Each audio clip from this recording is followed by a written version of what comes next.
बच्चों के साथ रहती थी। गौरी कवि पहले से 2 बच्चों की माँ तो थी, लेकिन अब फिर से वो माँ बनने वाली थी। इस हालत में गौरी का पति कालू भी उसके साथ नहीं था। वो उसी जंगल में रहने वाली एक कवि जिसका नाम नीली था, उसके साथ रहता था। गौरी कवि बहुत मुश्किल से अपना गुजारा कर रही थी और ऊपर से बरसात का मौसम भी शुरू होने वाला था। माँ, मिठू अंकल अपना घर बना रहे हैं। माँ देखिए ना, हमारा घर कितना टूटा हुआ है। हमें भी अपने घर को ठीक कर लेना चाहिए। हाँ मुन्नी, तू ठीक कह रही है, मगर बेटी मैं इस हालत में कैसे घर को ठीक करूँगी? और तुम दोनों बहन भाई भी इतने बड़े नहीं हो कि घर की मरम्मत कर सको। मुन्नी बेटी रहने दो, जो होगा देखा जाएगा। गौरी कवि जल्द ही अंडे देने वाली थी, मगर इस हालत में भी उसके पति कालू को गौरी कवि पर जरा भी रहम नहीं आया। एक दिन गौरी कवि अपने घर लौट रही थी कि रास्ते में उसे उसका पति कालू कौवा मिलता है। कालू जी, कैसे हैं आप? ठीक हूँ, तुम कैसी हो गौरी? हाँ, मैं भी ठीक हूँ, मगर आपके बच्चे आपका रोज पूछते हैं कि उनके बाबा कब आएंगे। हाँ, तो कह दो कि पापा कभी नहीं आएंगे। झूठी तसल्ली देने की कोई जरूरत नहीं है। अब मैं चलता हूँ, मुझे अपनी नीली जी के लिए ये फल लेकर जाने हैं। मेरी दूसरी पत्नी भी माँ बनने वाली है। फिर कालू कौवा वहाँ से चला जाता है और गौरी कवि भी वापस अपने घर लौट आती है।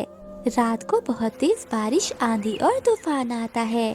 तेज हवा के कारण कालू कवि का घर गिरकर टूट जाता है। अरे कुछ करो ना, देखो मैं बारिश में भीग रही हूँ और मैं माँ भी बनने वाली हूँ। अगर मैं ऐसे ही बारिश में भीगती रही तो मैं बीमार हो जाऊंगी। जाओ, अब मेरी शक्ल क्या देख रहे हो, कुछ करो। मुझे भी कुछ समझ नहीं आ रहा कि इतनी तेज बारिश में मैं तुम्हें कहाँ लेकर जाऊँ। अरे कालू, क्या तुम अपनी पहली पत्नी को भूल गए हो? चलो उसके पास चलते हैं। फिर वो दोनों गौरी कवि के पास जाते हैं और दरवाजा खटखटाते हैं।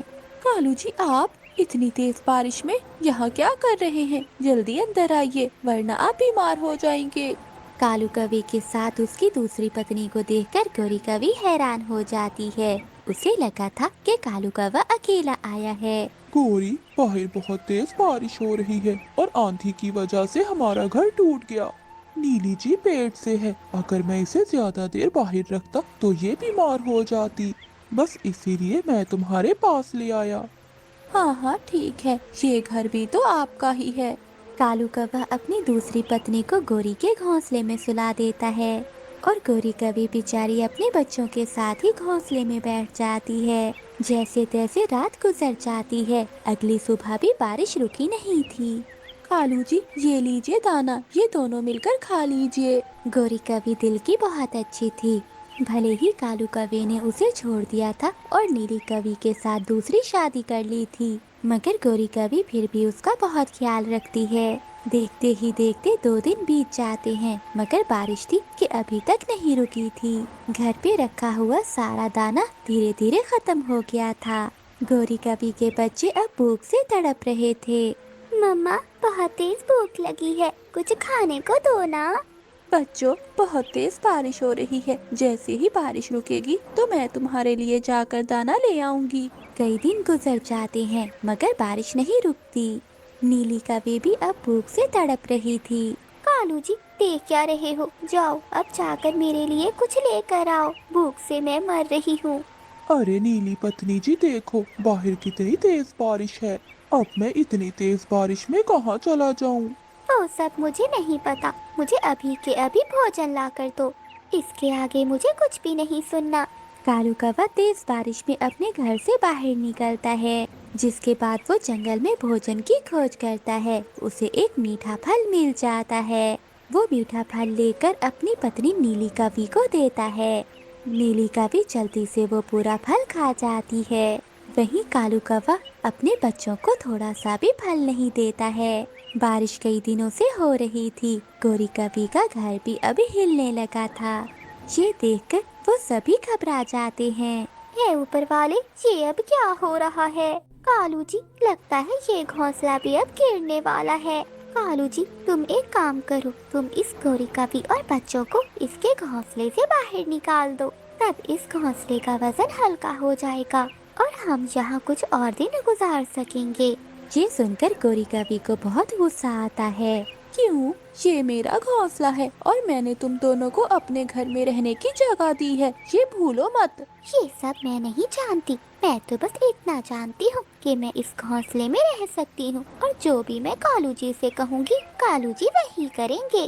तुम अपने बच्चों को लेकर अभी के अभी यहाँ से निकल जाओ।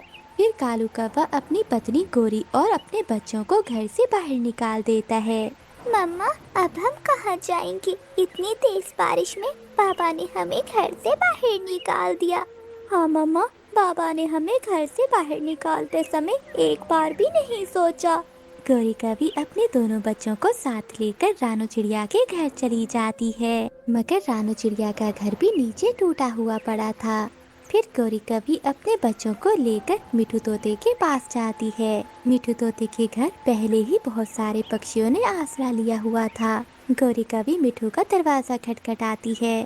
क्या हुआ गौरी? इतनी तेज बारिश में बच्चों के साथ यहाँ क्या कर रही हो? मिठू भैया, हमारी मदद करो, हमें अपने घर में रहने दो। तभी बातें सुनकर अंदर से रानू चिड़िया भी बाहर आती है। चिड़िया बहन, तुम यहाँ, मैं तुम्हारे घर गई थी मगर वो तो टूटा हुआ था। हाँ गौरी बहन, बारिशें बहुत दिन से हो रही हैं और जंगल के सभी पक्षियों के घर टूट गए हैं। मेरा घोंसला भी टूट गया है, इसीलिए मैं मिठू तोते के घर आई थी। हाँ गौरी, मेरे घर में अब और इतनी जगह नहीं है कि मैं तुम्हें भी रख सकूं। पहले ही मेरे घर में बहुत सारे पक्षी हैं, अगर मैंने किसी और को रख लिया तो ये घोंसला भी टूट जाएगा। मिठू भैया, आप ऐसा करें कि गौरी के बच्चों को मेरी जगह अपने घर रख लें। मैं और गौरी बाहर रह लेंगे। ठीक है चिड़िया, जैसा तुम कहो। फिर मिठू तोता गौरी के बच्चों को घर में ले जाता है। रानू चिड़िया और गौरी कवि बाहर बारिश में भीग रही थीं। चिड़िया बहन, तुम्हारा बहुत बहुत धन्यवाद। तुमने मेरी मुश्किल समय में मदद की, मेरे बच्चों को बचा लिया। गौरी बहन, वो मासूम बच्चे हैं, वो मेरे बच्चों की तरह हैं। चिड़िया, मेरे बच्चों ने 2 दिन से कुछ नहीं खाया। गौरी बहन, मिठू के घर में भी दाना खत्म हो गया है, चलो हम जंगल से कुछ दाना ढूंढ कर आते हैं। फिर गौरी कवि और रानू चिड़िया जंगल में दाना ढूंढने चली जाती हैं। वो जंगल में दाना ढूंढ रही थी, तभी रानू चिड़िया को एक बड़ा पेड़ नजर आता है।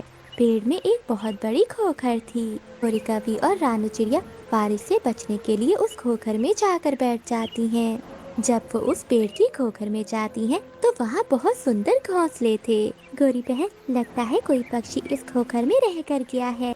हाँ चिड़िया, ये खोखर तो बहुत सुंदर है और यहाँ पर ढेर सारा दाना भी है। लगता है गौरी बहन, ऊपर वाले ने आपकी सुन ली। आज से ये घर आपका है, आप अपने बच्चों के साथ यहीं आकर रह लें। हाँ चिड़िया, तुम भी हमारे साथ रहोगी, हम सब मिलकर रहेंगे। फिर गौरी कवि अपने बच्चों को वहाँ ले आती है। दूसरी ओर वो दुष्ट कौवा और नीली कवि जिस घोंसले में रह रहे थे, वो भी गिरकर टूट जाता है। वो दोनों मुश्किल से अपनी जान बचाते हैं। वो दोनों तेज बारिश में भीगने लगते हैं। अब उनके पास रहने के लिए कोई घर नहीं बचा था। ये कर्मों की सजा थी जो उन्होंने गौरी कवि और उसके मासूम बच्चों के साथ किया था।